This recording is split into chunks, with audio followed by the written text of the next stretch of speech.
Assalamualaikum warahmatullahi wabarakatuh. Perkenalkan, nama saya Alisa Umami dari mahasiswa Akdila Tansa Masiro. Di sini saya akan melakukan penyuluhan bina keluarga yang berjudul Cakupan Kesehatan Ibu Bersalin. Selamat menyaksikan. Perkenalkan, nama saya Alisa Umami dari mahasiswa Akdila Tansa Masiro. Boleh minta waktunya sebentar, Bu? Nama Ibu siapa? Ibu Sawi. Ini anak yang keberapa, Bu? Ketiga. Umurnya berapa tahun? 38 tahun. Oh, di sini saya izin ya, Bu, untuk menjelaskan cakupan kesehatan persalinan dan tanda-tanda bahaya persalinan ya, Bu.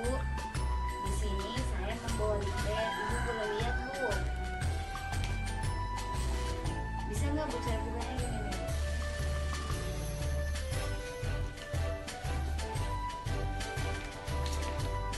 Kebalik, Bu.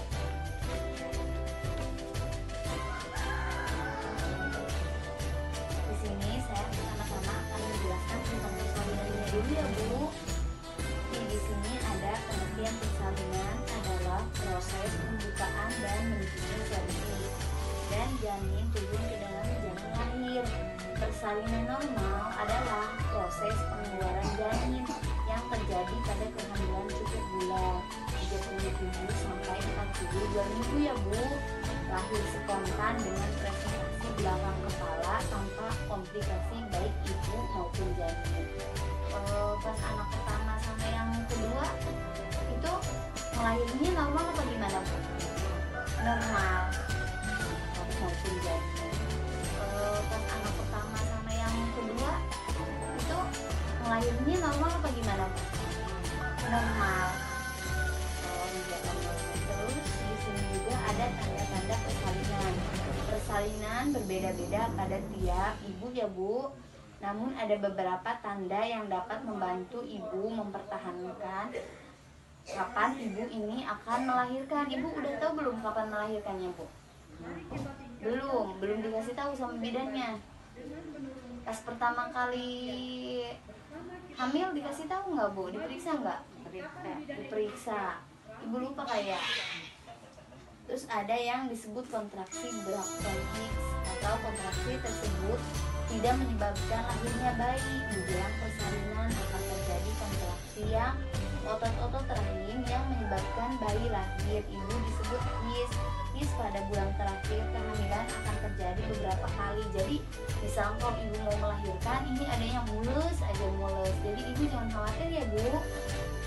Terus di sini juga ada ciri-ciri tanda bahwa persalinan mulai berlangsung. Yang pertama, lendir bercampur darah keluar dari jalan lahir. Pengeluaran lendir bercampur darah terjadi karena sumbatan yang tebal pada mulut rahim, tetapi sehingga menyebabkan keluarnya lendir yang berwarna merah karena bercampur dengan darah. Misalkan ada lendir bercampur darah keluar dari ibu pada saat akan melahirkan, ibu jangan khawatir ya, karena itu hal yang normal. Terus ada yang kedua, air ketuban pecah yang mengelilingi bayi pecah sehingga air ketuban keluar. Normal air ketuban adalah cara yang bersih, jernih, dan tidak berbau. Misalkan air ketubannya keluar, itu bersih, jernih, itu normal ya, Bu, kecuali yang berbau. Terus ada juga yang ketiga, kontraksi yang teratur, tidak seperti kontraksi Braxton Hicks. Kontraksi timbul secara teratur, mual-mual. Kontraksi hanya sebentar, kemudian berikut lama dan kuat, dan kontraksi terjadi simetris di kedua sisi perut dan nyeri tidak hilang atau berkurang dengan istirahat atau urusan. Misalkan ibu mulai sakit perut nih, terus ibu dielus-elus, diistirahatkan, tapi mulusnya itu tidak hilang. Jadi itu hal yang normal ya, Bu. Itu tanda-tanda akan melahirkan. Ada juga, Bu, masalah dalam persalinan. Yang pertamanya itu bayi tidak lahir dalam 12 jam sejak serasa mulas ya, Bu. Terus keluar darah dari jalan lahir sebelum melahirkan. Misalkan belum juga melahirkan tapi udah keluar darah dari jalan lahir ibu, itu bahaya ya, Bu. Harus segera diperiksa. Ada juga tali pusat atau tangkai kaki bayi terlihat pada jalan lahir. Misalkan belum saat. Ada juga tali pusat atau tangkai kaki bayi terlihat pada jalan lahir. Misalkan belum saatnya melahirkan tapi si kaki bayi udah keluar dari kemaluan ibu, itu juga bahaya banget ya Bu, bisa menyebabkan kematian pada ibu dan bayinya. Tidak kuat mengedan, terus mengalami kejang-kejang. Yang keenam, air ketuban keluar dari jalan lahir sebelum terasa mulas. Misalkan ibu belum terasa mulas nih perutnya, tapi air ketubannya udah keluar, itu harus segera ke fasilitas kesehatan ya Bu. Air ketuban keruh dan berbau. Setelah bayi lahir, ari-ari tidak keluar, gelisah atau mengalami kesakitan yang hebat, keluar darah banyak ketika bayi lahir. Misalkan udah bayi lahir keluar darahnya banyak, itu harus diwaspadai ya Bu, soalnya itu pendarahan, bisa menyebabkan kematian ya Bu. Terus ada juga tanda-tanda bahaya ibu bersalin. Yang pertama itu ketuban pecah dini. Normalnya ketuban pecah beberapa saat sebelum melahirkan. Jika sebelum tanggal perkiraan persalinan ibu telah merasa keluar cairan dalam jumlah banyak dari kemaluan, pecahnya ketuban, segeralah ke fasilitas kesehatan karena ketuban pecah dini meningkatkan resiko terjadinya infeksi. Misalkan ibu belum waktunya melahirkan nih, tapi air ketubannya udah keluar, itu namanya air ketuban pecah dini ya Bu, jadi kan menyebabkan infeksi ya Bu. Terus ada juga pendarahan. Pendarahan pada waktu kehamilan lanjut, usia kehamilan kurang dari 20 minggu meskipun sangat sedikit, dapat merupakan ancaman bagi ibu dan janin. Ibu perlu segera menghadapi pertolongan di fasilitas kesehatan. Misalkan ibu belum kurang dari 20 minggu nih hamilnya, terus udah keluar darah, itu harus sudah diperiksa ya Bu. Terus ada juga pergerakan janin berkurang. Berkurang atau hilangnya pergerakan janin dapat merupakan suatu tanda gawat janin yang dapat berakhir dengan kematian. Karena itu ibu sebaiknya mengerti dan cara menghitung pergerakan janin. Ibu tahu nggak? Suka dihitung nggak Bu pergerakan janinnya? Enggak. Bisa nggak caranya Bu? Nih caranya, kalau malam ibu berbaring ya. Ibu berbaring, terus ibu pegang perut ibu selama 20 menit ya. Terus di situ hitung 20 menit. Si janinnya ini geraknya berapa kali? Misalkan lebih dari 5 kali, berarti itu normal ya. Misalkan kalau sama ibu dipegang selama 20 menit, bergeraknya itu kurang dari 5 kali, itu berarti bahaya ya Bu, harus segera diperiksa karena itu pergerakan janinnya kurang.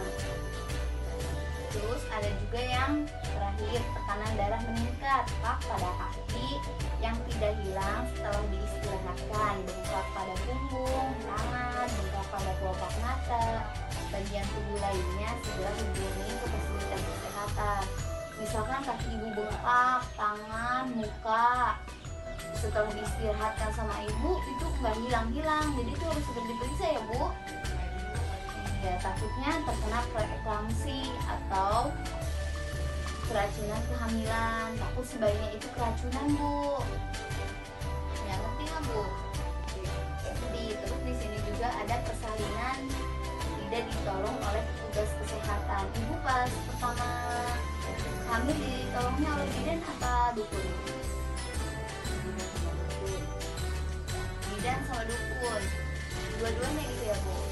Yang kedua juga, yang ini mau sama bidan atau sama dukun? Mau sama bidan nih Bu. Jika ibu melakukannya di dukun, banyak banget Bu aplikasinya. Yang pertama itu alat-alat persalinannya tidak memadai, misalkan tidak lengkap ya Bu, tidak steril, persalinan tidak ditangani secara tepat, bahaya yang terjadi tidak dengan cepat ditangani. Misalkan ibu mengalami pendarahan, ibu tidak akan segera ditangani Bu, karena nggak tahu proses menanganinya kayak gimana. Terus kematian ibu atau janin, jadi sangat besar kemungkinan kalau ditolong oleh dukun itu tidak selamat. Bidan atau sama dukun?